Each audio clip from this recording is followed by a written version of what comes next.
Good afternoon, good morning, depending on where you are. Very welcome to this important event focused on restoration.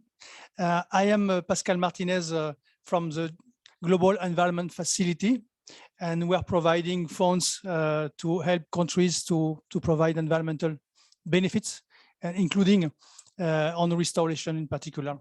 So I would like to really to thank the organizers of this event, to thank also the Korea Forest Service for this organization of such event in the difficult situation. And despite this situation, it's a great event that could take place, and also FAO to co-organize this event, and in particular this session that we have now on a specific program which is called the Restoration Initiative.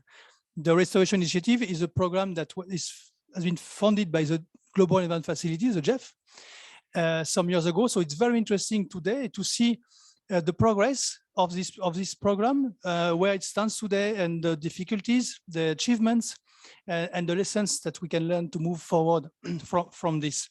I would like to describe a bit on this session. We will have two main sessions. The first one that I will moderate will present some experiences in some specific countries, and the second session will be more about the global support of the program and its achievements.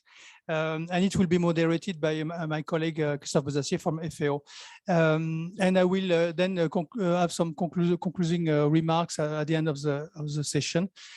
So without waiting more, I would like to begin with inviting my colleague Christophe Bezacier, who is the technical lead of this program in FAO. He's also senior forest officer, and he will present in a couple of minutes what is this program, so that we can then go further in details after his presentation. Christophe, the floor is yours.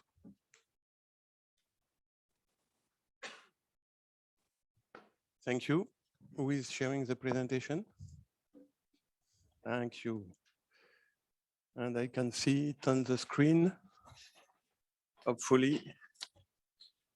Can you just manage to have the presentation visible on the screen? Voila. Thank you very much, Benjamin. So, good afternoon, everyone.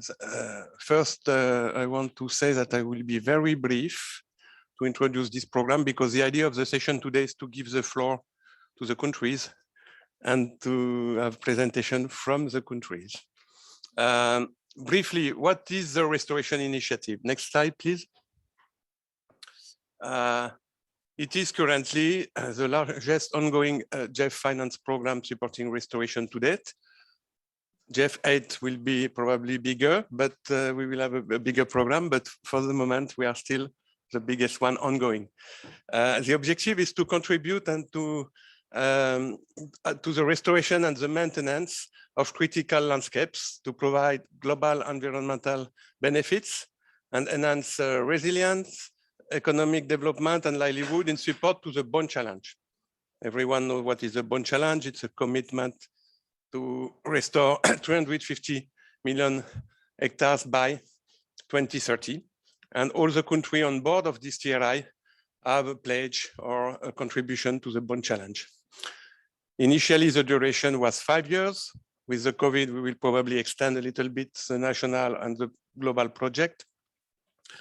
The total funding represents 59 million US dollar of GEF grant, but we have also co-finance at country level up to $200 million. 10 countries on board in the Asia Pacific region and in Africa. We have 3 implementing agencies: IUCN, FAO, and UN Environment. We have as execution agencies, of course, the national ministries, agencies, national non-governmental organization in some cases at country level. And even if we have 10 countries, we have 11 national projects because we have 2 projects in Kenya, one led by FAO, one led by UN Environment. And we have a global coordination support project co-implemented with and coordinated by IUCN, and Adriana Vidal is here with us today. FAO for the component on knowledge dissemination, and UNEP for the component on finance, and we have representative from UNEP today with us. Next slide, please. A map to give you the picture where we are working. We have a project in China led by IUCN, a project in Myanmar led by IUCN as well, one project in Pakistan led by FAO, 2 projects in Kenya, one led by FAO, one led by UNEP, one project in Tanzania led by UNEP, one project in DRC and Central African Republic led by FAO, 2 projects in Central Africa, one in Cameroon led by IUCN, and we have 1 project in Sao Tome and Principe and Guinea-Bissau. Next, please. GRI is really a partnership. It's a coalition of partners working together. This is the spirit of this thematic program. It was the name under JEF 6 of programs. Now it's integrated program under JEF 8, but for JEF 6, it was a thematic program. But I think it is the same spirit. Partnership, implementation with a group of consortium of partners and national partners with national child projects that are receiving a support to have some an harmonized vision of on what we are doing, component a little bit harmonized, and activities that are aligned on a global objective, and with global support provided to country to ensure a good coordination. Next, please. So, yeah, excuse me. Few elements on the program. So, all national projects are focused on 4 barriers to restoration: policy, capacity, finance and upscaling, and knowledge sharing and partnership. The global support project is supporting by providing information, tools, technical support, coordination of work. We are trying to adapt and propose adaptive management measures when we have a problem in one country. So we are providing a global support. So again, a partnership to have more than 10 projects or 11 projects working in silos, but to have really a spirit of program. Of course, with the COVID, some activities that we were expecting to implement with regional workshops, global events, bringing national team together every year to have knowledge sharing was not possible. And it is one of the reasons why today we invested part of the money we had for global events to bring TRI country at the Congress to have an opportunity today to share with the JEF Secretariat, with the implementing agencies, and with most of the countries engaged in this program. I think this is my last slide.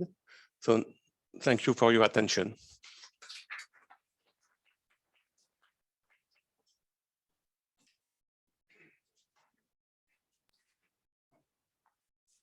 Thank you very much, Christophe. Fantastic. I mean, this is really great to have this kind of opportunity and share experience of what's going on concretely, no? Because okay, we describe in global events, global programs, but concretely, what does it mean on the ground? What's happening on the ground, and how this kind of initiative, like a program, can provide more results than if the countries would go alone separately, no? This is the reason why we have this kind of programs. So now, without waiting more, because I think it's very crucial to get to the ground and see what's going on exactly, and the results and the challenges, I would like to invite the representative from some countries of the program. And I will begin with Meshrak Muga, who is the FAO TRI National Coordinator, and he will present experience from his country, Kenya. Meshrak, you have the floor.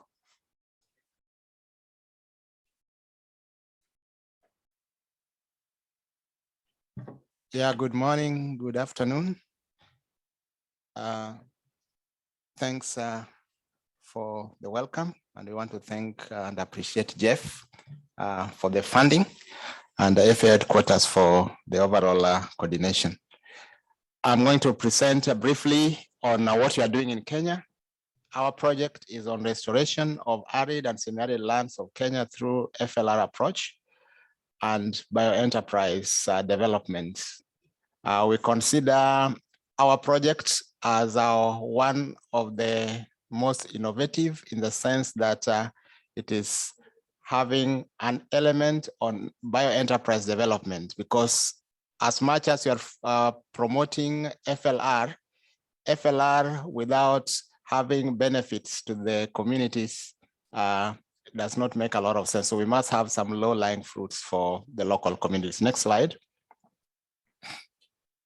So the arid and semi-arid lands of Kenya constitutes about 80% of the land area and has about 20% of the population. The potential for restoration in Kenya has been estimated at about 39 million hectares. And this project is operating in 3 sites in 3 counties. We have Marsabit, Isiolo, and Laikipia. And in 2 ecosystems, we have Mkogodo and Mount Kulal. And in these 2 ecosystems, the total potential for restoration is about 10 million hectares. Kenya as a country has committed to restore 5.1 million hectares by 2030 as per the Bond Challenge. And this particular project targets to restore 8,700 hectares directly and 55,000 indirectly, though this is a little bit ambitious, as we'll be seeing shortly. And the project is focusing mainly on policy integration, issues of restoration, institutions, financing, and upscaling, and also issues of knowledge management and monitoring and evaluation. Next slide. So some of the key achievements include policy development and integration on FLR that have been initiated at the national and county levels. Yesterday, there was a presentation on a framework on FLR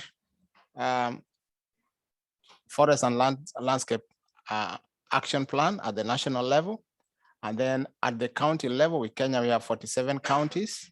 So in the 3 counties, we are promoting the development of county environment action plan, which is supposed to be integrated into what we call the county integrated development plans, so that there is an opportunity for funding of FLR activities at the county level. So we've been able to come up with forest management plans for the 2 ecosystems that are under development. And also we have come up with a policy influencing plan that can be able to influence policy development at the county levels. Next. We have also been able to carry out restoration opportunities through the ROAM process in the 2 ecosystems, and that is guiding the restoration process. Next. Through the support of various partners that we're working with, we have been able to develop or produce resource maps for the various conservancies that we are working with, as you can be able to see. Next.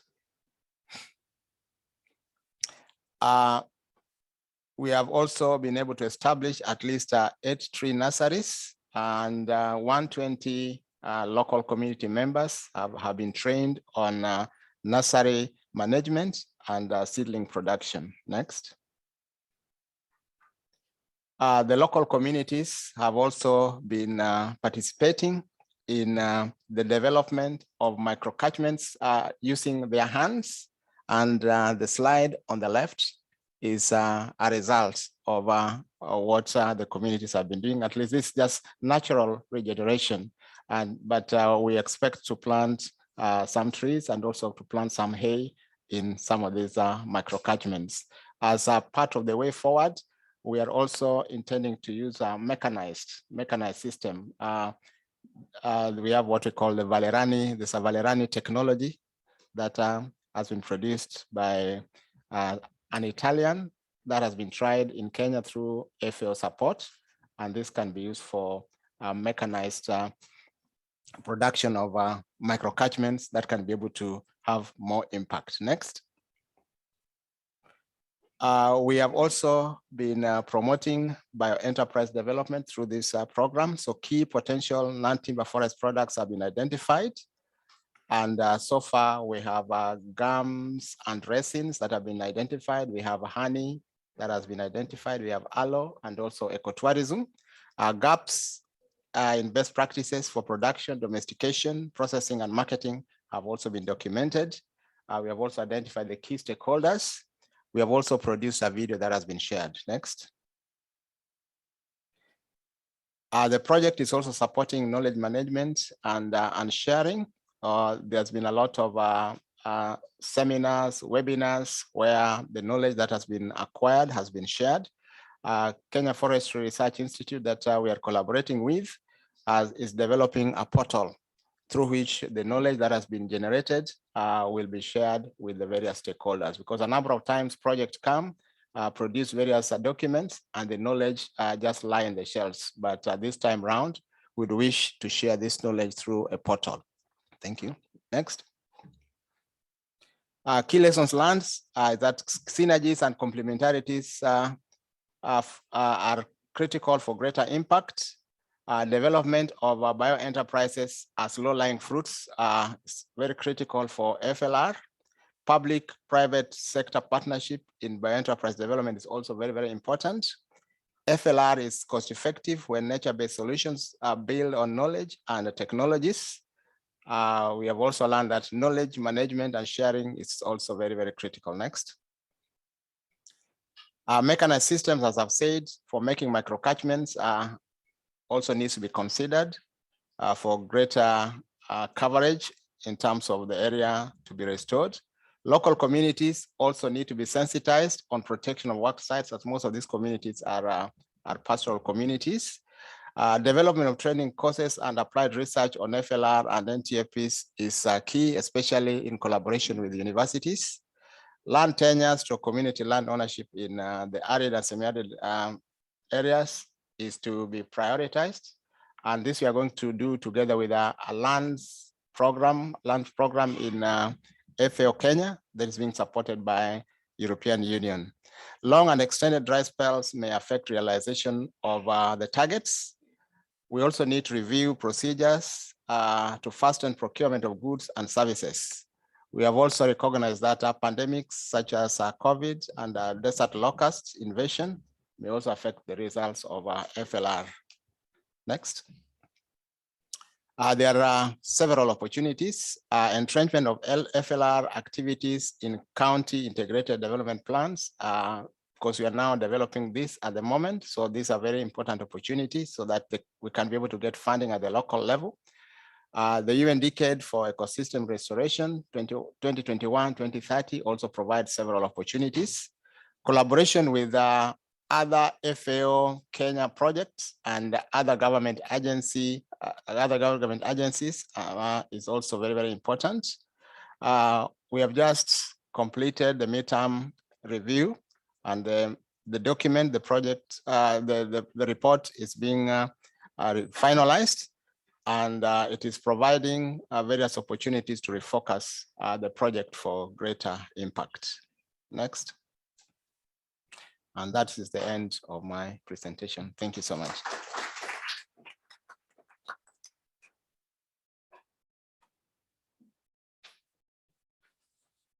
Thank you very much, Mr. Muga. It's very, very instructive, and we see how the project can be translated in action in the ground.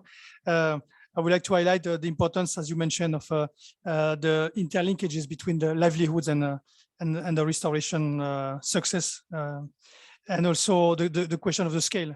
When you see this project, the target of this project as compared to the target of the country, we see how much we need to scale up from thousands of hectares until up to millions of hectares.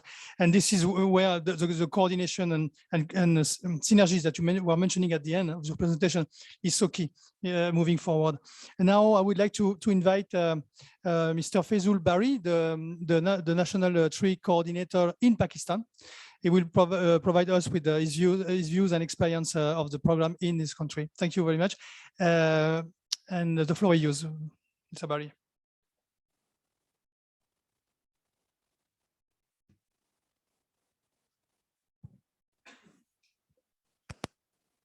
Thank you very much. I would like to, I'm from Pakistan and I'm the project coordinator as already introduced. For the TRI project, we call it reversing deforestation and forest degradation and high conservation value for pine forest in Pakistan. This is a very unique ecosystem. This type of forest are only in Pakistan and Afghanistan, maybe in some other globally few other small patches, but the big chunk of these forests, which is the Pinus gerardiana, it is in Pakistan and just in Afghanistan.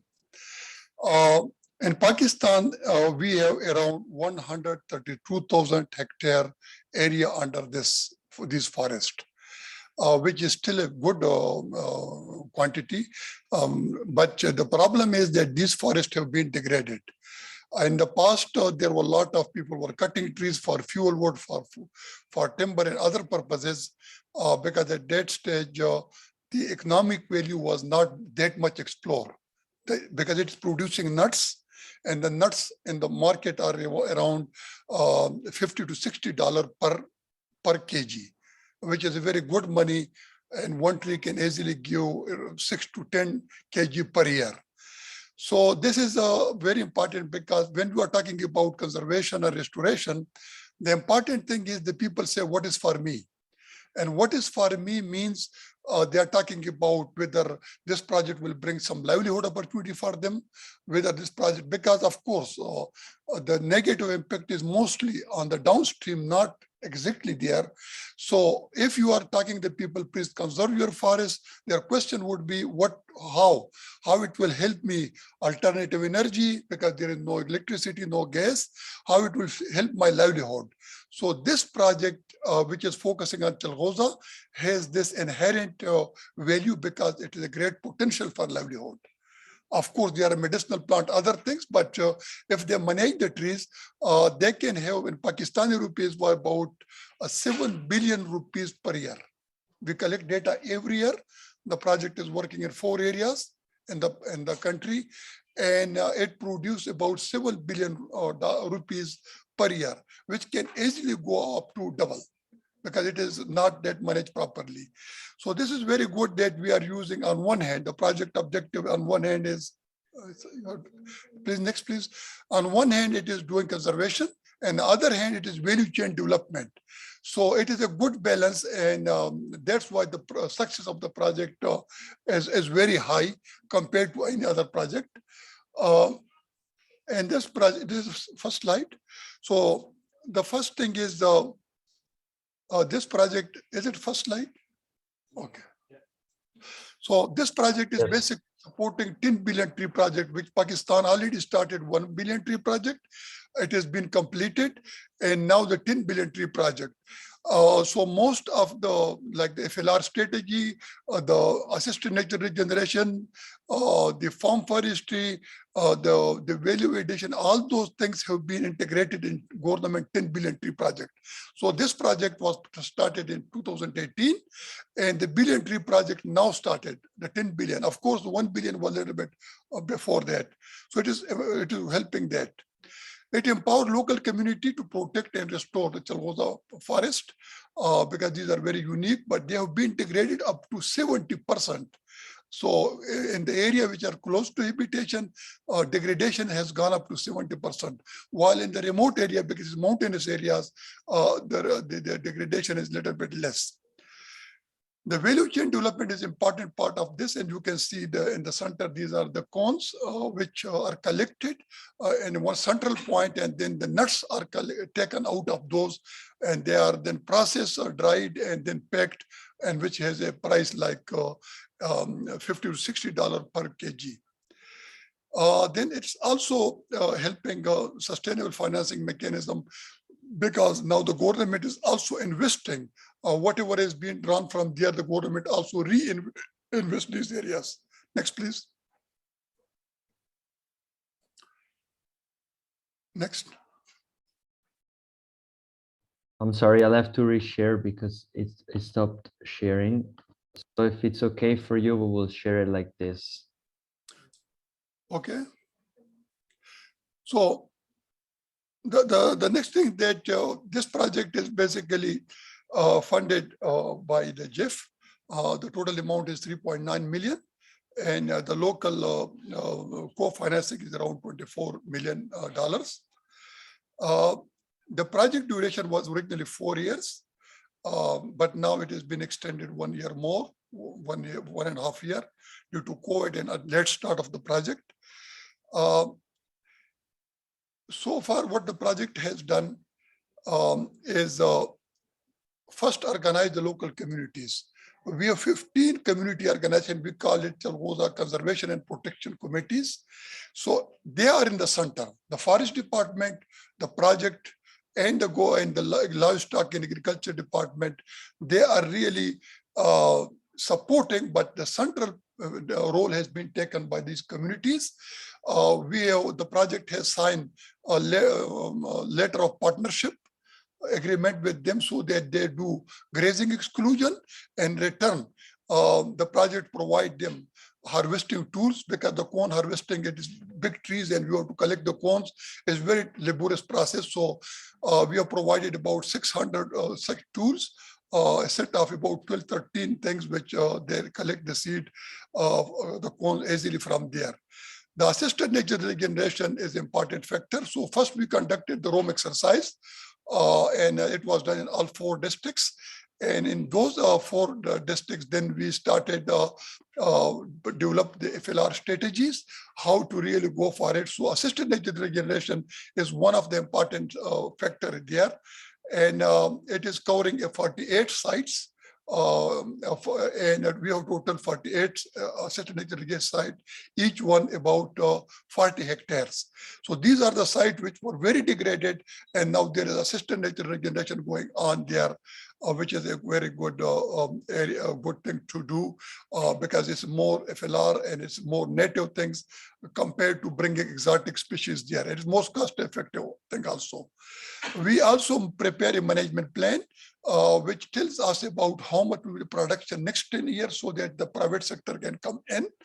And that management plan is based on the findings of the roam exercise. So first roam exercise, then after that management plan. And now the people are implementing that. Next, please.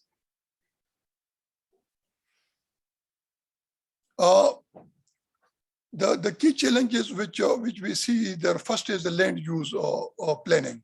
Generally in Pakistan, we don't have a very strict land use planning. So people are converting forest land to agriculture land for other purposes. But as these are mountainous areas, so agriculture can work 1 or 2 years because it's fertile soil after a while, but then it is eroded and it's only stone left which cannot grow anything. So the bigger problem is that one. Then it is also important that when we see the technical aspect, but this project is also providing innovative ideas to the ongoing program. And one of the important one is the enclosure, which is the assisted natural regeneration.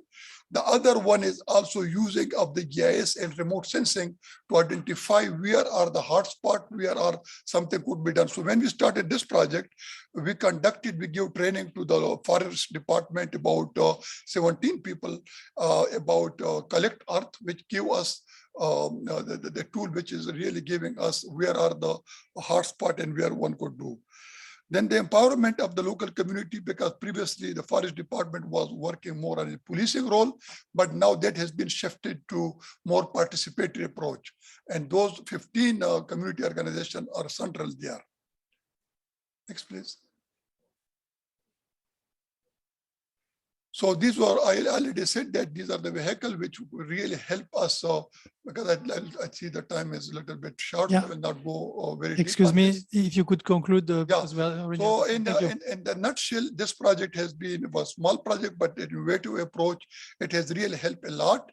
And now the government has already started upscaling this project on their own. So out of the 4 districts, 3 governments have already prepared from their own funding projects which have been approved. They have allocated their own funds to replicate this model, and they have asked FAO to support them. One thing that in the forestry, this is long term, so maybe things are now going really well, but probably it will need a follow-up phase or something which would really bring benefit and upscaling of this project. Thank you very much.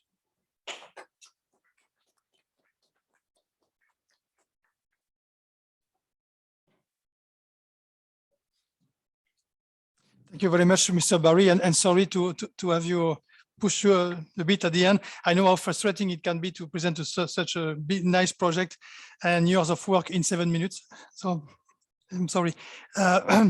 Now, and I would like also to thank you also for all this insightful information. I think to mention the importance of critical elements like the private sector engagement, like economic return of restoration, financial mechanisms. So all these elements are very important to consider in each and every project. Of course, it depends on the countries, but these are very important to highlight these elements. Now, if you allow me, I would like to switch in French to welcome our next speaker.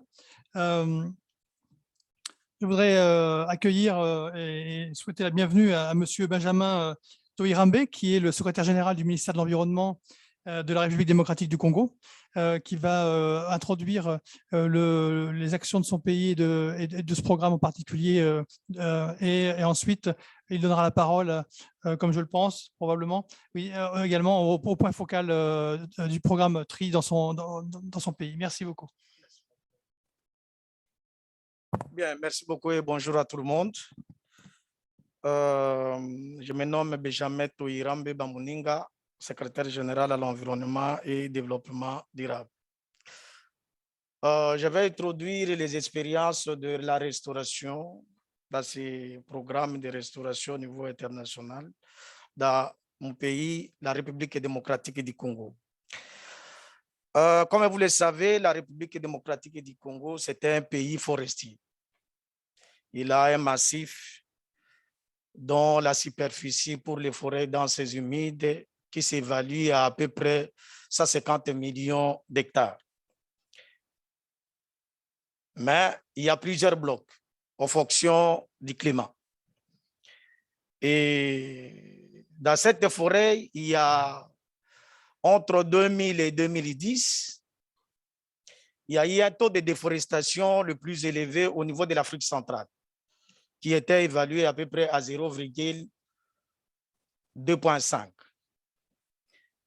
Et après l'évaluation d'opportunités de restauration, nous avions constaté que les forêts de montagne étaient plus dégradées que les forêts de l'Ouest, parce que les forêts de montagne se situent à l'Est. Et ces forêts, les massifs qui se trouvent à l'Ouest étaient moins déforestés qu'au niveau des forêts de montagne. Et les taux de déforestation évalués, c'était aux environs de 10%. Donc, ça contribue, en termes de déforestation, c'est une des déforestations les plus élevées dans le pays. Raison pour laquelle nous avions décidé d'apporter des solutions. Et la solution, c'était la restauration. Parce que l'approche de restauration est de plus à aller vite à reconstituer les capitales forestiers. Raison pour laquelle le projet a été focalisé autour d'une aire protégée le parc national de Kaouzi-Bienga, qui est très riche en biodiversité, dont on trouve à peu près 4 espèces endémiques de chimpanzés. Par conséquent, il y a une forte population qui est dans cette zone et qui est aussi responsable de cette déforestation. À tel point que la plupart des collines sont dénudées. Et raison pour laquelle avec la FAO et surtout les financements des femmes que je salue ici, nous avions commencé des activités dans cette zone. Et c'est une expérience que nous encourageons par rapport à ce qui a été fait, parce que ça demande beaucoup de moyens. Et nous sommes aussi du Kivu. Il y a plusieurs collines, mais on s'est focalisé seulement sur des territoires. Et dans ces territoires, on ne pouvait pas prendre tous ces territoires parce que c'est trop vaste aussi. On s'est regroupé sur 2 groupements. Raison pour laquelle je laisse Florie pour nous présenter en tant que représentant et le point focal de la reforestation au niveau international, au niveau de la RDC, de nous présenter un peu cette expérience sur les activités qui sont menées sur le terrain. Merci.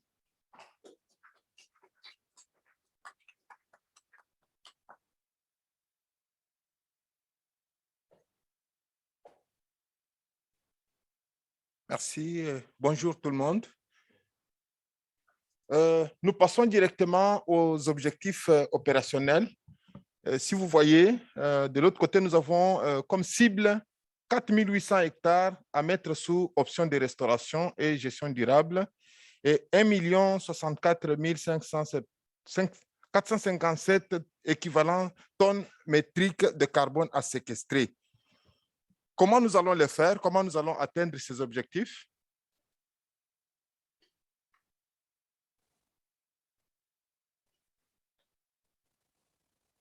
Nous allons atteindre ces objectifs à travers quatre composantes. La première composante, c'est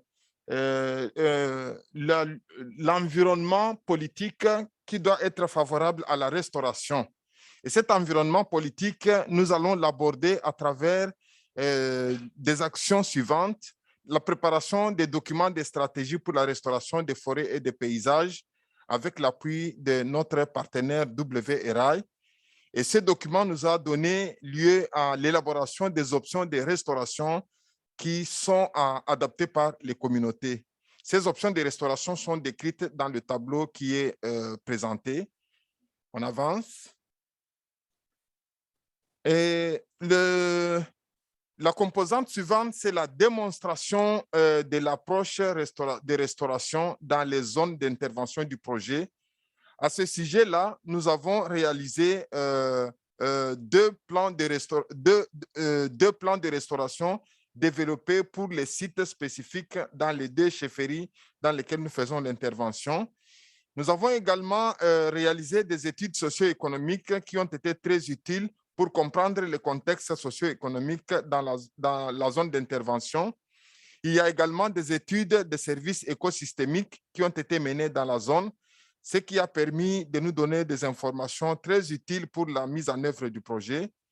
Et nous pouvons aussi signaler l'élaboration et la mise en œuvre d'un observatoire indépendant pour les actions de restauration et établir les cartes d'utilisation des sols dans la zone d'intervention du projet. Nous pouvons aussi signaler un processus participatif d'identification des espèces forestières, agroforestières et fruitières à mettre sous restauration. Dans les cartes à gauche, dans les cartes qui étaient présentées, il y avait donc la cartographie de l'utilisation des terres dans la zone d'intervention du projet. On avance. Et toujours dans la composante 2, nous avons deux organisations qui ont été sélectionnées pour faire la sensibilisation des communautés aux activités du projet. Comme vous pouvez le voir sur les images, des équipes d'animateurs locaux ont été suffisamment impliquées dans la mobilisation communautaire et la sensibilisation pour préparer l'appropriation des activités du projet par la communauté. Ça a été très important comme un défi très important pour la prise en charge des activités du projet. Les images montrent cette sensibilisation de la communauté. On avance. Nous avons également des organisations qui ont été impliquées dans la préparation des clubs d'Imitra. Les clubs d'Imitra, ce sont des entités, donc l'organisation de la communauté pour pouvoir échanger des expériences et pour pouvoir préparer les activités du projet et s'approprier de ces activités-là. Comme vous voyez sur les images, la communauté sensibilisée est en train de prendre en main les activités de restauration, les activités de préparation et de mise en œuvre des options de restauration dans la zone d'intervention du projet afin d'atteindre les objectifs qui étaient ciblés. Suivant.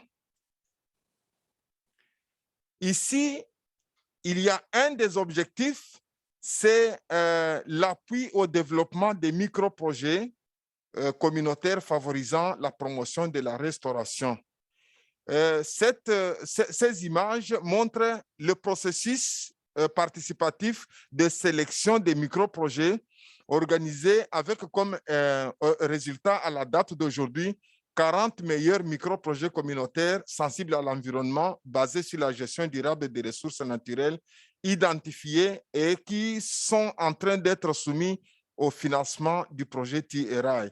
Donc, le financement de ces 40 micro-projets va nous permettre de contribuer à atteindre les 4800 hectares à restaurer, à reboiser et à développer des initiatives économiques, la promotion des activités génératrices de revenus et de sécurité alimentaire proposées par les communautés. C'est un processus qui a beaucoup intéressé les communautés locales et qui a permis donc de préparer leur implication et leur appropriation des activités du projet.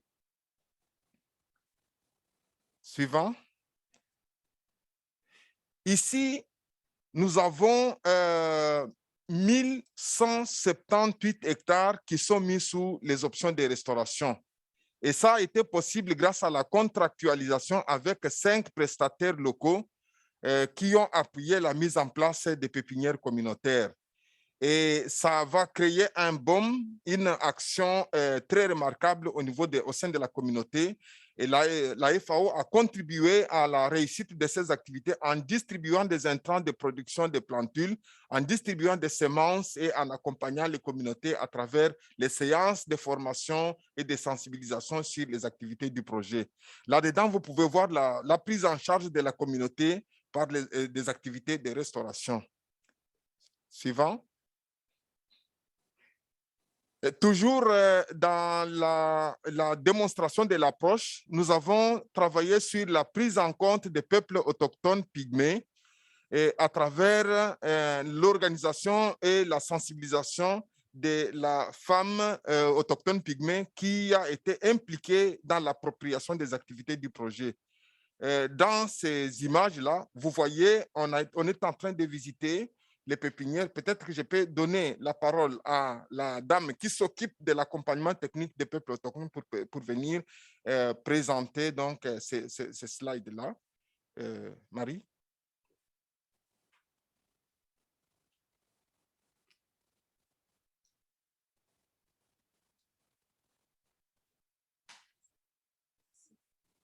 Bonjour tout le monde, je suis Marie Boami, je suis coordinatrice de l'organisation accompagnée par la FAO. Je suis spécialiste en questions autochtones et en questions de genre et environnement. Je suis partenaire de la FAO. Comme M. Floribel venait de le dire, nous accompagnons les peuples autochtones dans le cadre de ces projets. Avec les peuples autochtones, nous avons des activités de reboisement. Donc, nous allons produire avec eux. D'ailleurs, c'est plutôt eux qui vont produire 30 000 plantules. Et parmi ces plantules, nous avons privilégié les plantes médicinales pour leur pharmacopée à leur niveau. Nous faisons aussi de la quiniculture qui va aussi favoriser à restaurer les sols parce que le sol est pauvre là-bas avec la bouse des lapins ils vont juste, parce que c'est distribué par ménage, chaque ménage va fertiliser son sol avec l'activité aussi des maraîchères que nous faisons, ils produisent aussi des oignons rouges, des carottes, des choux et des amarantes. Et donc, parce que le sol est moins fertile, nous utilisons aussi la bouse de lapin pour juste fertiliser les sols. Nous faisons aussi l'apiculture. Vous savez que les communautés que nous accompagnons dans ce projet vivent à la frontière, à la lisière du parc national de Kahuzi-Biega, qui est un site du patrimoine mondial. Pour renforcer aussi la biodiversité de cette aire protégée, nous faisons l'apiculture avec cette communauté-là à la lisière du parc national de Kahuzi-Biega. Nous avons aussi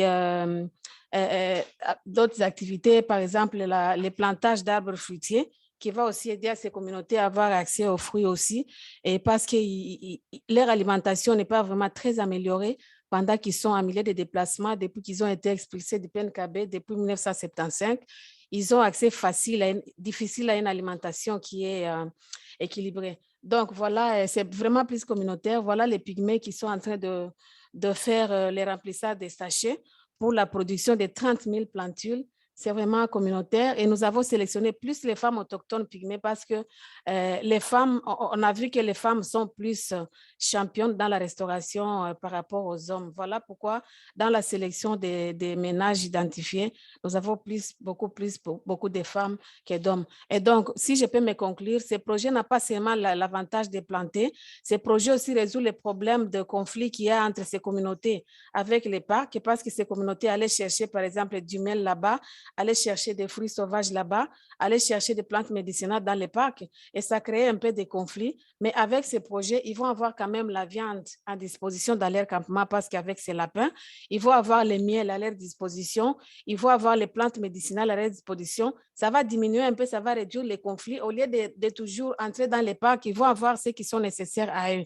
Ces projets aussi a cet avantage-là de valoriser la pharmacopée humaine des peuples autochtones pygmées parce qu'à la longue, nous allons développer cette pharmacopée à travers les plantes médicinales qu'ils ont plantées et ça va vraiment réduire, ça va valoriser aussi leur pharmacopée parce que beaucoup de personnes recourent à leurs produits, mais on va essayer un peu de les structurer, de les aider un peu à les produire un peu de manière un peu modernisée un peu, mais tout en gardant leur originalité de fabrication purement autochtone. Et donc, ce projet aussi va relever l'économie de ces communautés parce qu'ils vont commencer non seulement à consommer les lapins et les fruits, ils vont aussi commercialiser et avoir un peu de moyens parce qu'ils sont pauvres de manière monétairement, ils sont très pauvres, mais avec ces projets, ça va relever aussi leur économie. Ils vont aussi vendre ces plantules-là, il y aura certains plantules qui seront vendus par des communautés, mais le parc aussi va prendre certaines espèces qui sont consommées par les gorilles du PNKB. Nous avons aussi une pépinière pilote avec les parcs où nous allons voir ce que les parcs vont prendre, ce que les communautés vont être. Voilà, merci. Merci beaucoup. Peut-être pour finir,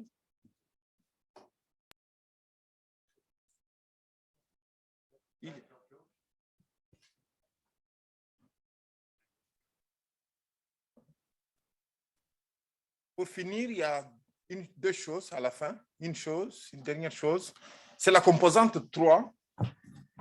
La composante 3 qui concerne le renforcement des capacités. Deux choses à signaler, la mise en place d'un observatoire indépendant pour le suivi de l'utilisation des terres. C'est très important dans la zone du projet.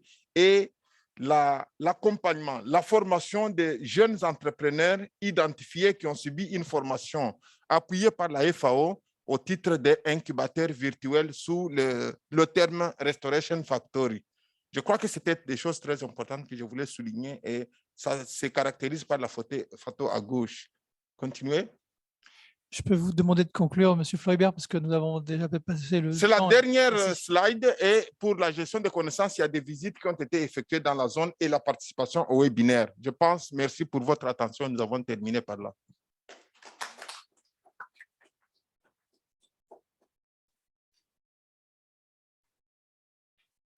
Merci beaucoup pour cette présentation très complète et vraiment passionnante, montrant d'autres aspects encore plus concrets sur le terrain, en particulier l'importance du travail avec les peuples autochtones, qui est crucial. Également mentionner l'importance de l'appropriation des activités du projet, qui est également crucial.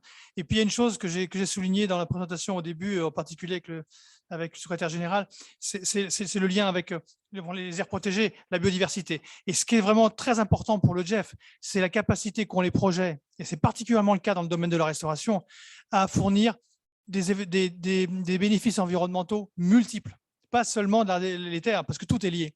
Biodiversité, changement climatique, désertification, tout est lié. Ce qui fait que c'est vraiment important de souligner cette articulation qu'il y a avec les autres bénéfices environnementaux. Now, I will ask the technical team to provide a video message from China. Thank you.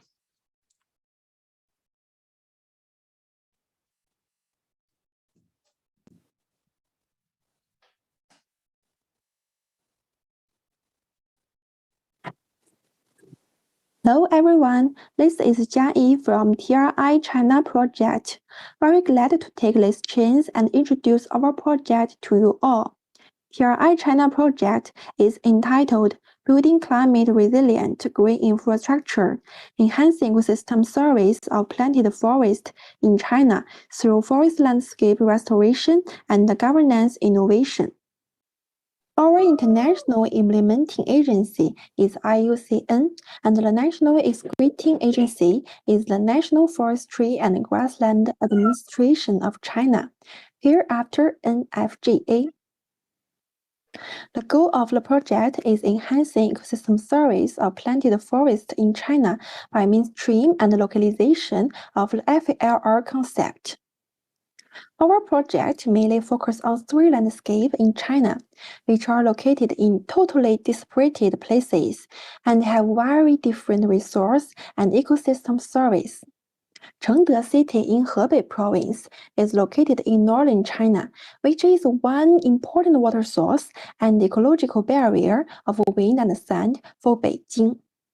Ganzhou City in Jiangxi Province is located in southeast and is one of the important water sources for several mega cities, such as Guangzhou and Hong Kong. Bijie City in Guizhou Province in southwest is located in water source of Wujiang River, which is a tributary of Yangtze River system. And it is also a karst area facing the problems of rocky desertification. We also selected 7 very different pilot state forest farms in the 3 landscape.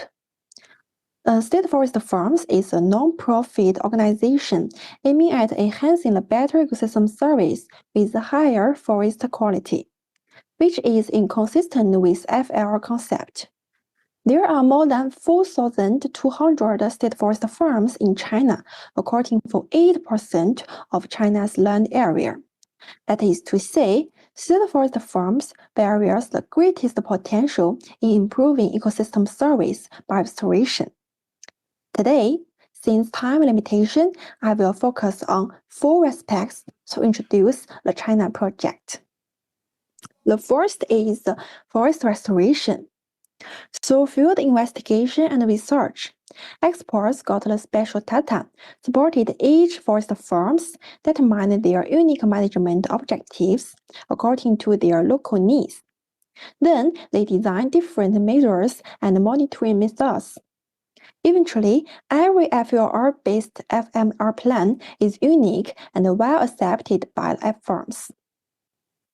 These 2 pictures on right shows some afforestation work implemented in pilot state forest farms.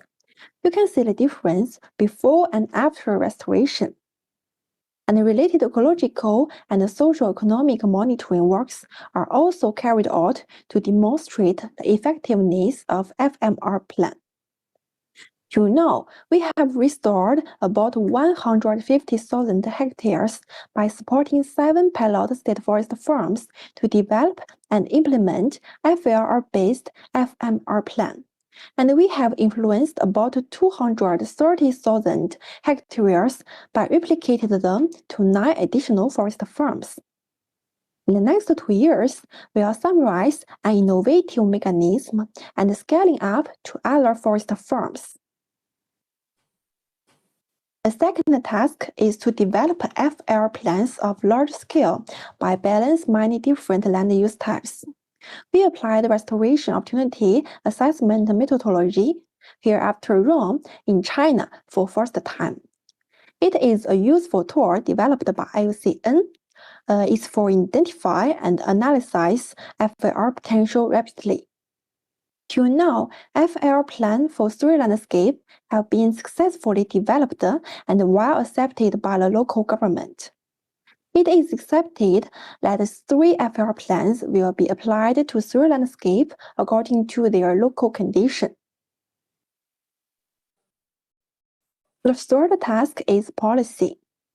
Our strategy is to find out gaps between existing forestry policy and the long-term development goals. Then identify the way of integrate FAR into forest policy by showcase its effectiveness through pilot activities. Luckily, we successfully found lots of similarities between FAR concept and one of China's national development strategy, that's ecological civilization. Based on this, we developed the guidelines of innovative FMR plan and the green development strategy together with our project partner, NFGA, so that these policy suggestions could be directly shared with decision makers. It is accepted that those policy suggestions could achieve great outcomes in project sustainability and impact. The last part is about capacity building and communication. In the past 3 years, we have organized kinds of trainings and seminars, produced more than 20 knowledge productions, including 2 translation books about Rome and NBS. And we have established a website to share our project progress, achievements, and so on. By capacity building and communication activities, there are over 200,000 people benefited from our project. Overall speaking, the project have achieved the periodic goals as planned. We have laid a good foundation at the first year, produced many key outputs in 2020, and we accumulated momentum in 2021. Next step, policy and communication would be the top priority of our project. We will summarize case-based FLR application in China. We will propose policy suggestions for China forestry and produce more knowledge products to improve our influence. And that's all. Thanks for your attention.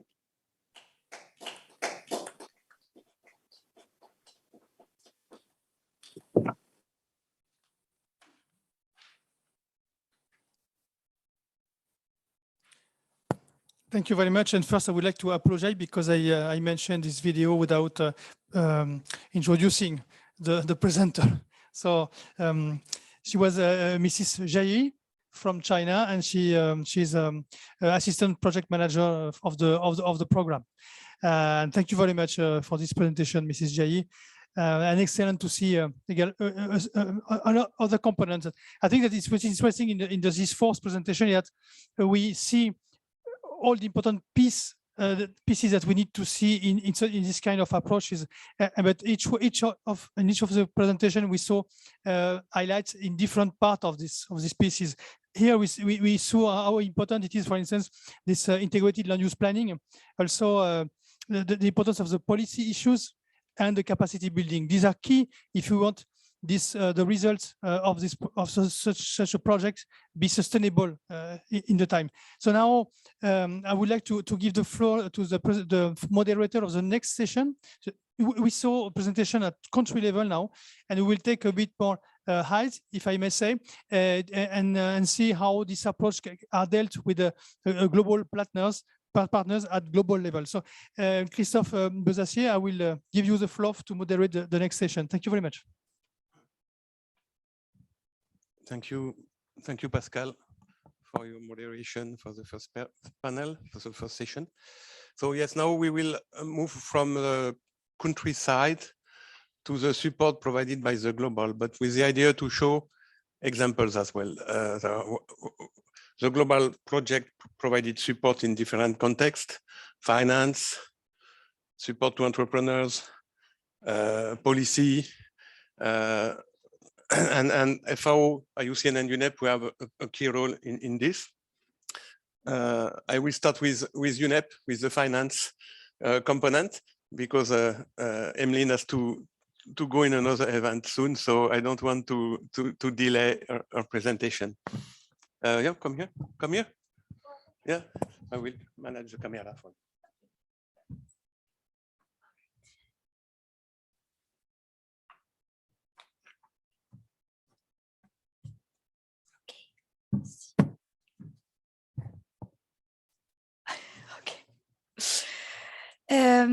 Thank you, Christophe.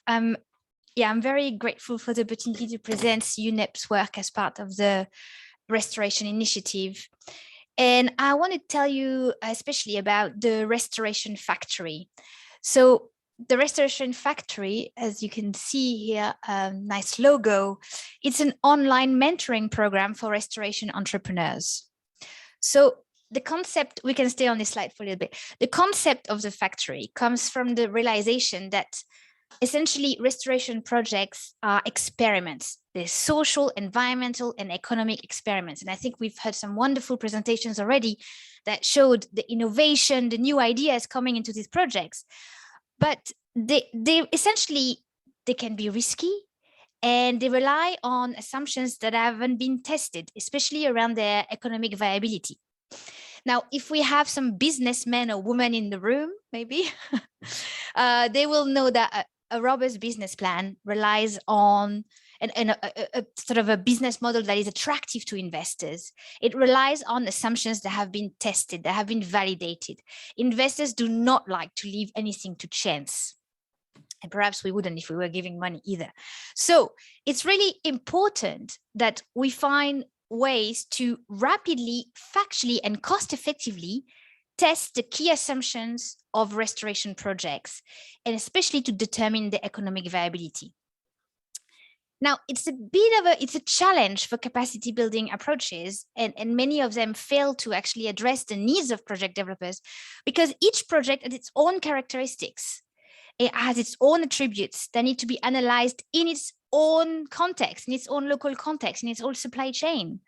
And that is why we came up with the Restoration Factory that I'm going to tell you about in a few minutes. And the idea was to mobilize a network of private sector professionals that are willing to mentor restoration projects and restoration entrepreneurs at different stages of their development to help them reach bankability quicker. Can we go to the next slide, please? All right, so very, very briefly, the Restoration Factory essentially is a 6-month program that allows restoration entrepreneurs to create their business plans, to ground truth their hypotheses, and to develop financial models. It's a rigorous training program. You know, it's built on the MIT disciplined entrepreneur method, for those who know it. And it's also complemented by specific training materials developed by FAO, by IUCN, by UNEP, also the Landscape Finance Lab and the Partnership for Forest. And throughout this 6-month program, mentors provide weekly support to the entrepreneurs, advise them on best practices. And really the role of these mentors is to challenge the assumptions, to really make sure that restoration ideas are investment ready. They're robust from an investment point of view. Maybe just a next slide, please. So this is just to give you a very quick glimpse of the Restoration Factory platform. It's powered by Bridge for Billions, which is a leading social enterprise that is helping thousands of entrepreneurs around the world, and is essentially will take the restoration project developers through 8 business modules, like as a step-by-step approach that covers every aspect of a business plan. You know, things like value proposition, what's your competition, what's your marketing strategy, what's the right pricing, what are your financial projections, what's your growth plan. These are the questions you will go through with a Restoration Factory. Next slide, please. So what's the benefits for entrepreneurs? This program really is for entrepreneurs at the early stage of their journey. It, as I said, it encourages them to formulate their ideas, to answer the tough questions, and to get out there, to talk to people, to research, to validate their ideas. It, of course, helps them to reflect on the economic and business potential of their restoration interventions, and frankly, to think sometimes carefully, strategically, do I really need finance at that precise moment? From which source? For what activities? And sometimes it could also actually help an entrepreneur to realize the limits of its projects, and maybe adjust the idea to using the evidence collected through the factory program to make it stronger, to make it bankable. So practically speaking, at the end of this 6 months training program that is the Restoration Factory, entrepreneurs will have a robust business plan, rich with market data, a plan that can be sent and pitched to accelerators, to impact investors, to donors.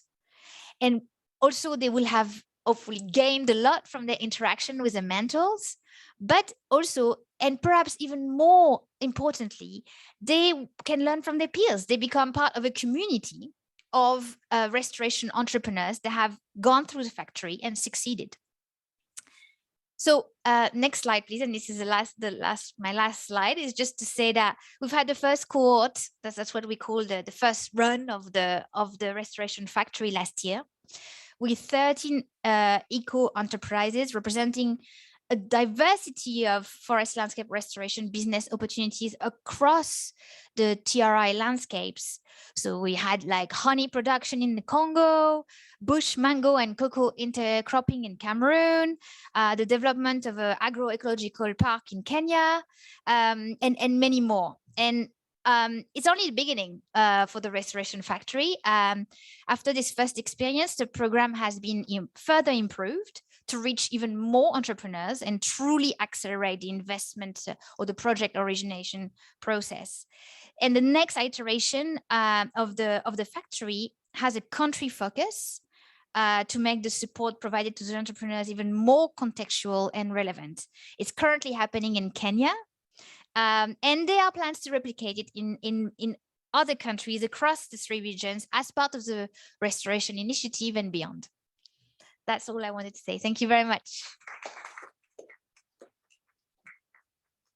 Thank you, Emeline, and feel free to go when you have to go. Thank you for your contribution. Just want to add that we have in mind with UNEP finance team to build on this concept of the Restoration Factory in the context of the UN Decade for Ecosystem Restoration. And it is already in the component of the Multi-Partner Trust Fund. And if FAO and UNEP has a chance to be selected as a co-lead of the Future Impact Program on Ecosystem Restoration, it will be part also of the service proposed by the Global Platform. Just a message for you.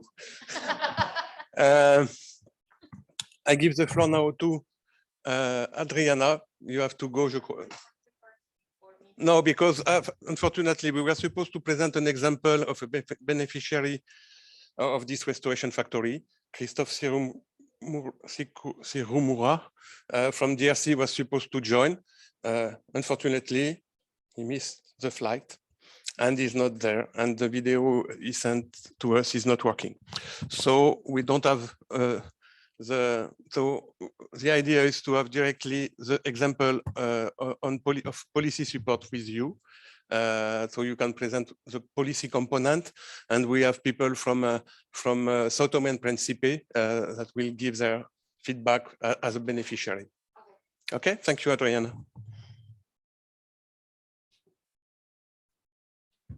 Okay, now I wish I prepared some slides, but the organizers were very strict and they said no slides for you. So there you go.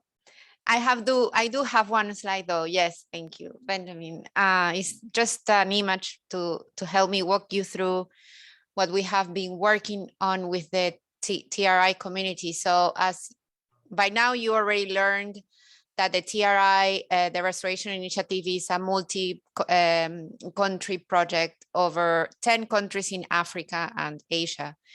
So you can only imagine the diversity of situations in terms of policy arrangements, political institutions, regulatory frameworks, and so on. So it is not possible, not that we are looking for that either, to create one single solution in terms of enhancing, enabling the enabling policy environment of this TRI community. So recognizing the diversity of context, and at the same time recognizing that all of these projects are working towards similar goals, which is enhancing the forest landscape restoration, governance and policy framework.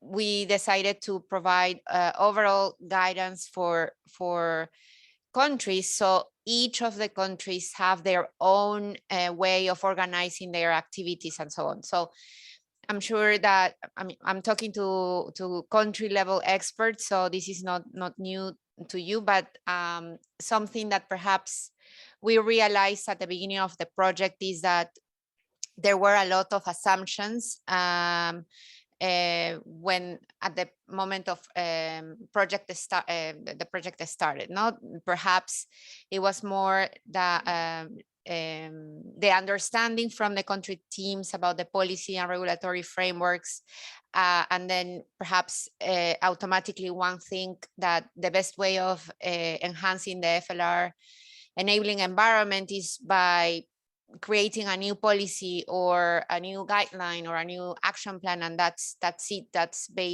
basically your outcome, the outcome that you are looking for.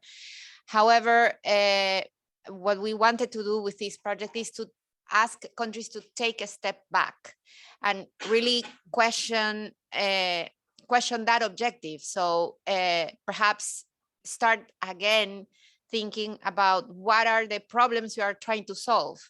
Why are you even considering forest landscape restoration as a solution to what? So you know your drivers, you know the actors, the multiple forces that can work for you or against you. So and identify within the multitude of problems, what are the things that you really can focus on in the limited amount of time you have for project implementation? What are the 2 or 3 boiled down policy and governance problems that you can contribute to improve? So answering that question is not an easy task, because again, there is this preconception that the solution is this, but without really considering the first preliminary reflection points. So many countries under the TRI community, in order to have a clear structure about their policy strategy and their influencing plans, went through these steps that you see on the screen to develop, as I just mentioned, a policy influencing plan. Once you have the roots of the problem clearly identified, as well as what are your specific objectives that are realistic, time-bound, and that are set to really generate a positive outcome, then you would identify in this 5-year period, what are your milestones along the process? So you don't just wait until the year 5 to say whether you achieved what you wanted to achieve or not, but you actually have certain milestones are along the way that can give you like the temperature of how you are doing things. Specifically in terms of policy, it's so complex and the variables are changing constantly that country teams need to be ready to adapt their own strategies, and what perhaps they thought it was a good move or good strategy at the beginning, they need to change or perhaps reinforce some aspects over others, and etc.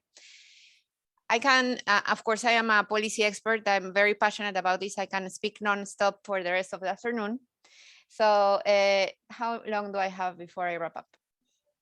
1 more minute? Yeah. Yeah. Okay. Anyway, so going into the activities under the TRI program, a few countries got on board to develop a policy influencing strategy. One of them is Sao Tome, Cameroon as well, that we have a video with us to share. China and other countries, Kenya as well. And I really hope that you have the chance to hear about how the starting from a consolidated and really well thought policy influencing strategy can change the efficiency, you know, in the investment of your resources and actions towards generating policy change. So I'll stop here. And we can give maybe the floor first to Sao Tome, if you're okay. Thank you, Adriana. Briefly, if you can just come and share your experience for the policy influence plan in Sao Tome. It will be in French, not in Portuguese, please, because our interpreters are not comfortable in Portuguese.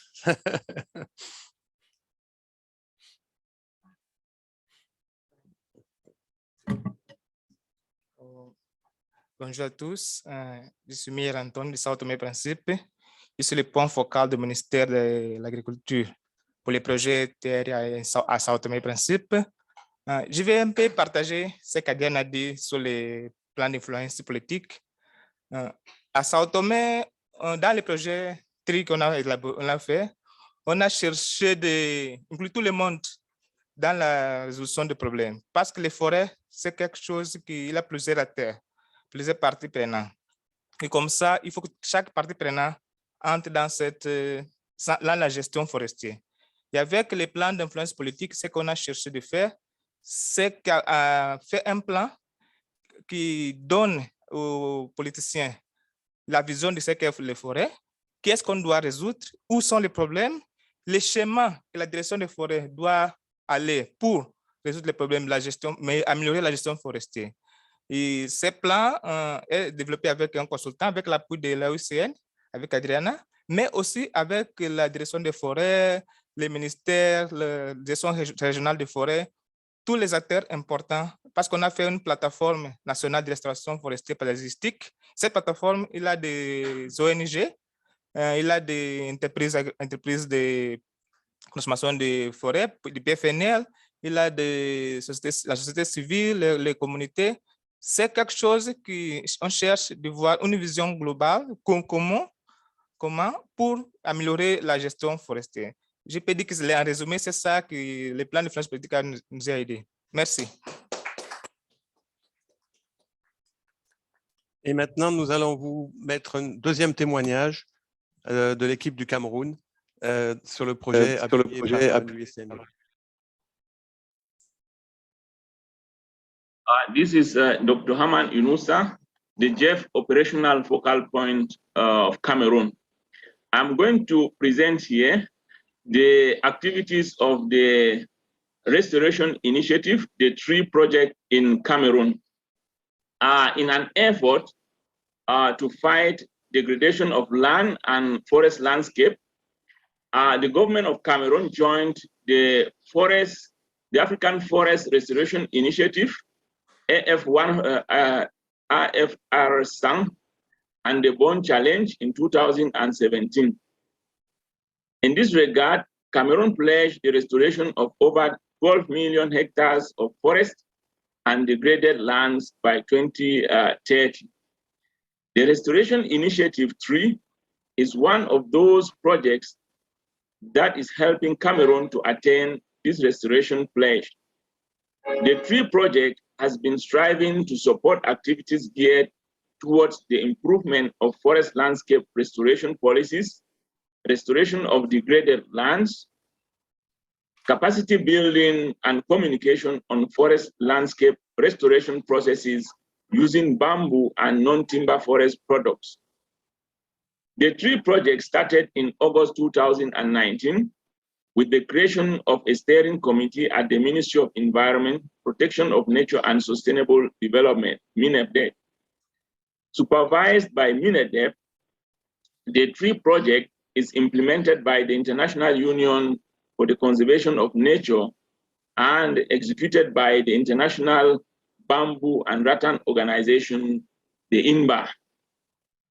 Within the course of the project implementation, particular interest was focused on actions aimed at influencing forest landscape restoration policies. In collaboration with the government ministries, the project has developed a policy influencing plan, the PIP, and has conducted sub-national ROM assessment for 3 landscapes where restoration activities are being implemented, particularly in Balmayo, Douala Edea, and Waza landscapes. Other significant policy achievements of the project include support provided to government ministries in the finalization of the National Strategy Framework for Forest Landscape Restoration in Cameroon, the elaboration of an action plan 2020-2030 for the fight against forest landscape and land degradation in Cameroon, the elaboration of a policy document laying regulations for transportation of non-timber forest products from harvested plantations, the elaboration of an agroforestry notebook that is used by forest administration to register, establish forest plantations in order to attest private ownership, the elaboration of policy and scientific notes on forest landscape restoration, the creation of a pilot local committees for the coordination of forest landscape restoration at landscape level, the training of forest administrators on the utilization of the agroforestry notebook, capacity building of government officials on forest landscape restoration through the organization of a number of knowledge sharing events, and the facilitation of the participation of government officials in the Yale University online training course on forest landscape restoration. We also have effective restoration on the ground through participative approach involving local communities, CSOs, local administration, and some local government agencies. Over 200 farmers have benefited directly from the project and contribute to forest landscape restoration through the creation of bamboo and non-timber forest plantations in an area of over 250 hectares of degraded land. We also have over 387 local stakeholders who have benefited from training on bamboo and non-timber forest product agroforestry techniques, providing the farmers with skills to better manage their bamboo and non-timber forest product plantations.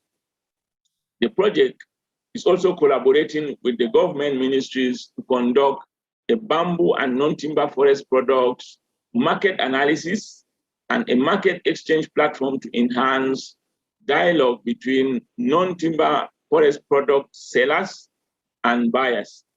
Additionally, the project is supporting biodiversity conservation in protected areas like the Balmayo Forest Reserve and the Lake Osa Wildlife Forest Reserve, where bamboo is planted as live fence in boundaries and non-timber forest products integrated in farmlands to improve livelihoods and to prevent anthropic encroachment in these areas. Thank you very much for listening, and God bless you.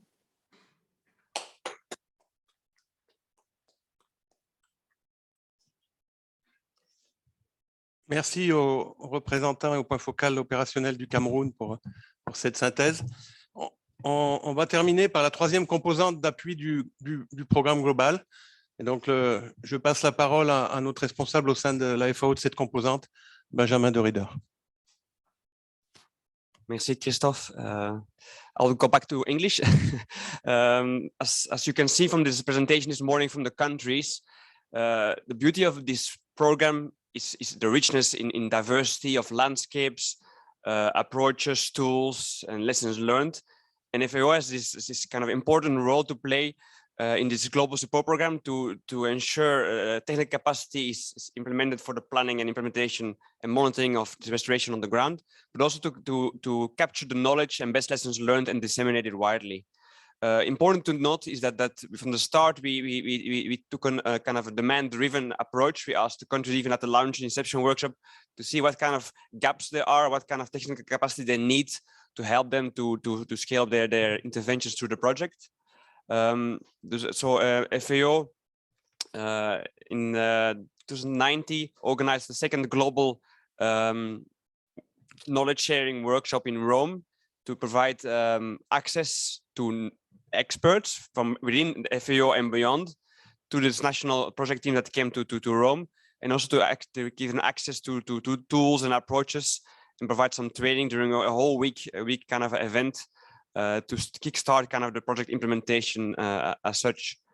FAO also has put in place mechanisms and tools to promote this knowledge sharing across the different countries.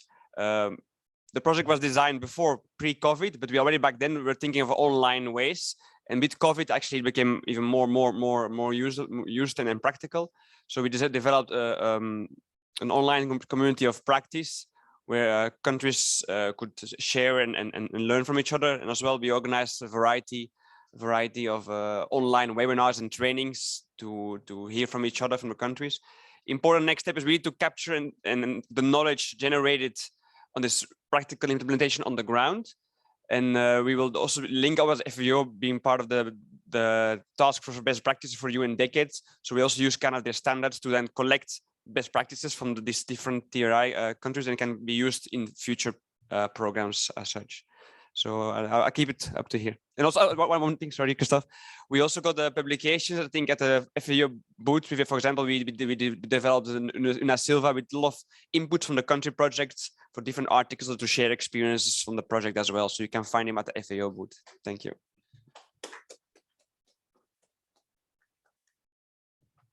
Merci, Benjamin. Thank you, Benjamin. And as I said during the plenary session one, I think that the Restoration Initiative Program, TRI, is a very interesting laboratory for the UN Decade on ecosystem restoration.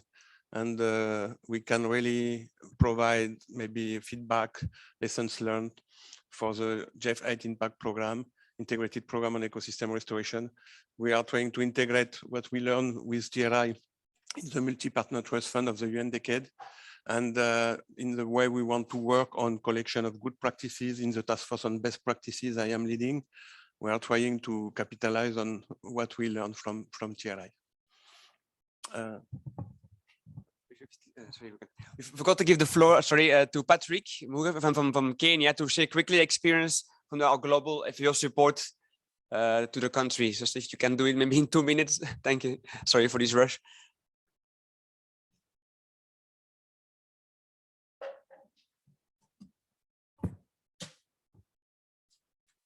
All right, ladies and gentlemen, good afternoon. It's now this one. It's not every day that you get to speak after the global project has spoken. So my name is Patrick, I work for FAO Kenya. And mine is not much, but just to give a testimony of actually what the global project has done in terms of supporting us as a country. They came all the way to our country to support us to train or to build the capacity of our stakeholders in a process called Open Forests Collect Earth. This is a satellite imagery tool, which was also accompanied by Open Forests Collect Earth Mobile. So that one is for collecting socioeconomic data. Collect is for collecting biophysical data. Why it is unique is our country has 2 levels of governance, national level and county or local level. So bringing these stakeholders together to work together is usually a very tough operation because none is answerable to the other. So they are all unique in their own ways. But from the training that we got, the way it happens through a mapathon, not marathon, mapathon. So what happens is that we use satellite imagery. We sit in a sitting like this with strong internet connection. So we use satellite imagery to look at the ecosystems that we are working in. And the people that we bring on board are all these stakeholders I'm talking about from both levels of government and also the community and the local NGOs working on the ground. And also, as you have seen, Kenya is the only country that has 2 TRI projects. So both projects were also embedded in this. So what happens is that we look at this satellite imagery, then we use or we triangulate the knowledge from the local partners or the local and the communities to see how the land use changes are happening. It was so exciting. You will find people saying, I know that road. I know that river. So it brought this kind of ownership. The community felt that, yes, we might be seated somewhere in an office, but we are seeing our areas.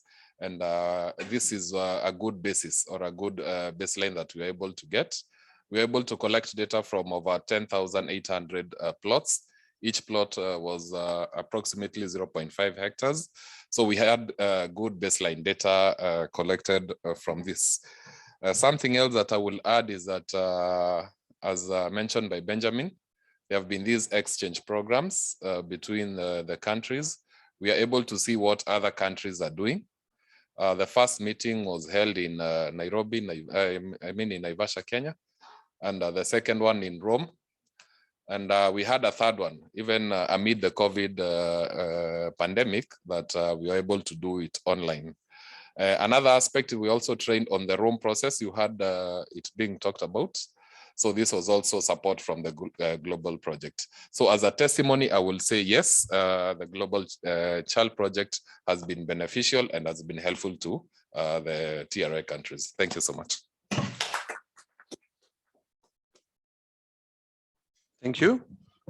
I don't remember if we have time for a few questions, very briefly, because our interpreters, maybe we are already out of time. We can take maybe 2 questions if we have. Yes, one. First one, first serve. Okay, mine is a comment. Janet Ahado from Kenya, and specifically from county government, a small session called Marsabit. And all this testimony that you're talking about, we interact locally with the community. So I'm a testimony to that. And I just want to bring aspect of restoration in relation to pastoralist, whereby, as we know, that restoration has different approaches. So pastoralist communities have different ways of restoration. And as we know, there are 3 aspects that we need to ensure to incorporate in relation to restoration to pastoralist community, because these communities have 3 aspects that will make, the restoration initiative kind of, difficult and very expensive. One is the issue of the knowledge. Where we do the program, especially in Marsabit, the local, government Marsabit, 80% of the communities are illiterate. So that can tell the kind of initiative and expensive that you have to put into that program so that you can achieve that program. And the way to do it is to localize, because these communities are illiterate, but they are rich in local knowledge. So you need to localize these programs in simple way so that they can understand. The other thing is the land ownership. This community, their land is communally owned. So something that is communally owned is for everyone. So the tragedy of commons come in. So they need to collaborate to integrate restoration and the land ownership. And then the other issue is the number of livestock that they keep, because the livestock are threat to the restoration initiative that you put, the effort that you put. So there's need to look at the hard management and in relation to the restoration issues. And I'm very grateful to the Jeff project of, that's implemented the FAO Jeff project, because we kind of review these programs to adjust to the local initiative so that we can, achieve the restoration target and to have a healthy environment that will lead to healthy community. So thank you.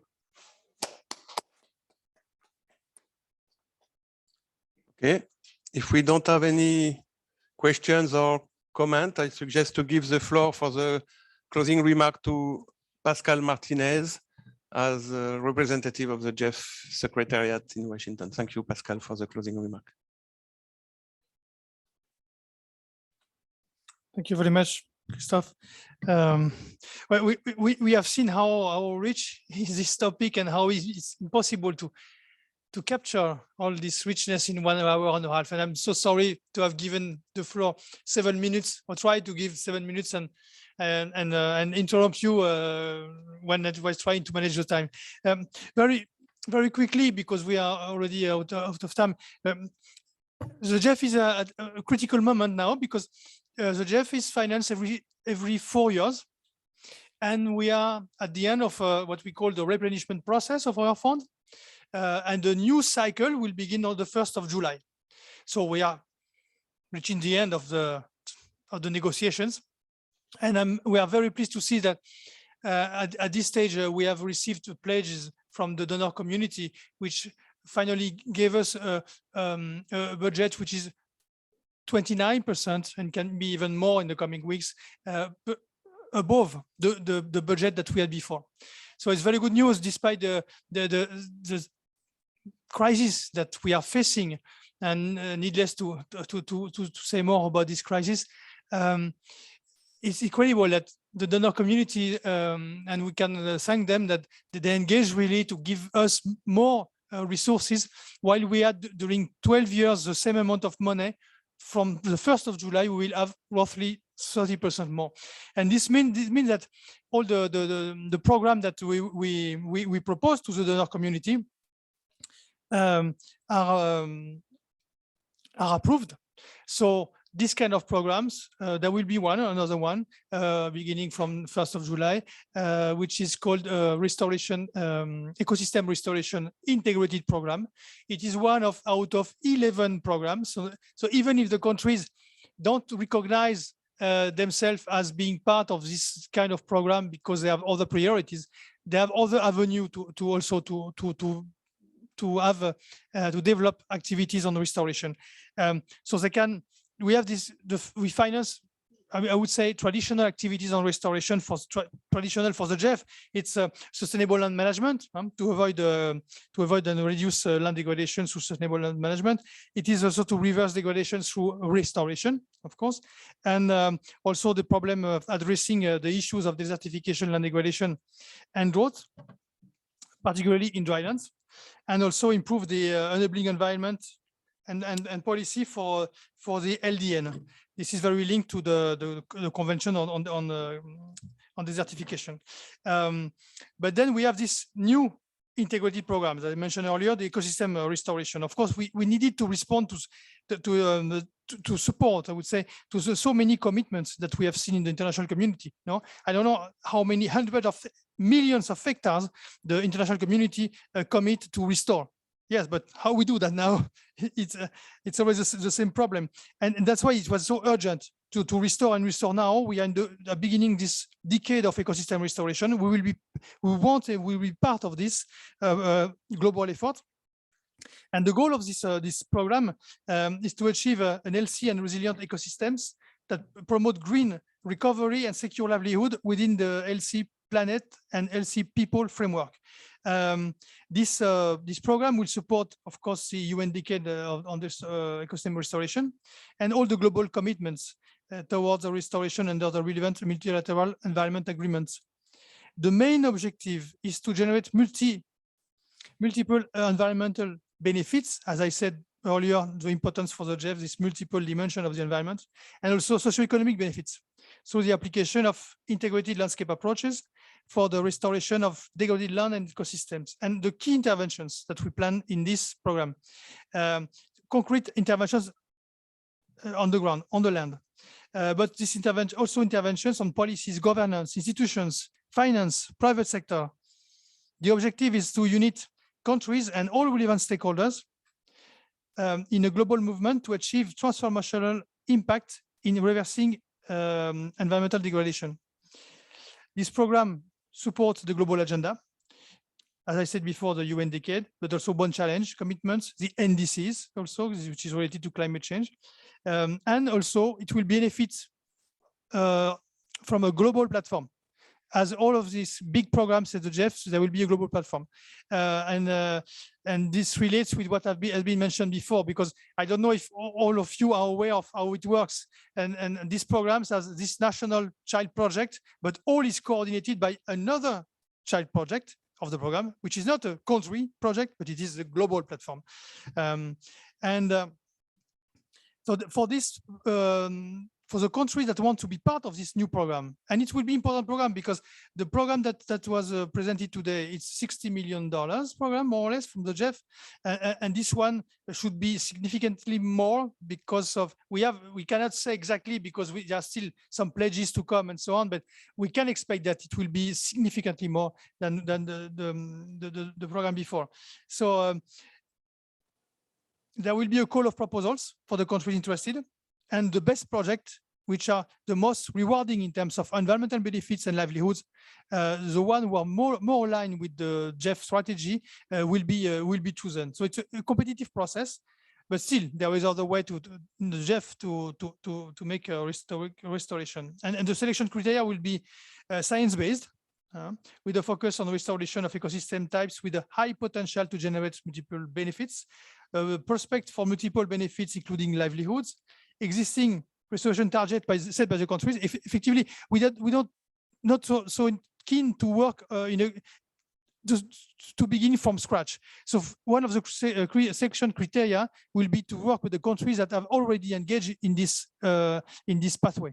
To try to push them even further, building on what is already existing on the ground in these countries. Also, the engagement opportunities with the private sector and local actors is very important, and the potential for scaling up. And here I would like to say that, and I will finish, I will say that this program is very important for us because it allows us already to draw some lessons. What worked, what didn't work, what are the gaps, what can we do better. So this is very important to build the new program that will come from next July, to build on the previous experiences. And there are many experiences already existing, but this kind of experience, like a program at global scale with 10 countries, it will be very, very important for us to move forward. So then to conclude, I will really thank to all the speakers and participants for this active participation and for the lessons learned, even if it's a bit frustrating not to have more time to discuss because we lack time for the questions and exchange, I think. But I'm very convinced that working all together in the same direction, we should be able to significantly contribute to the global goals that we all want to achieve. So really, thank you very much for your attention, and see you in next event on restoration with much pleasure. Thank you.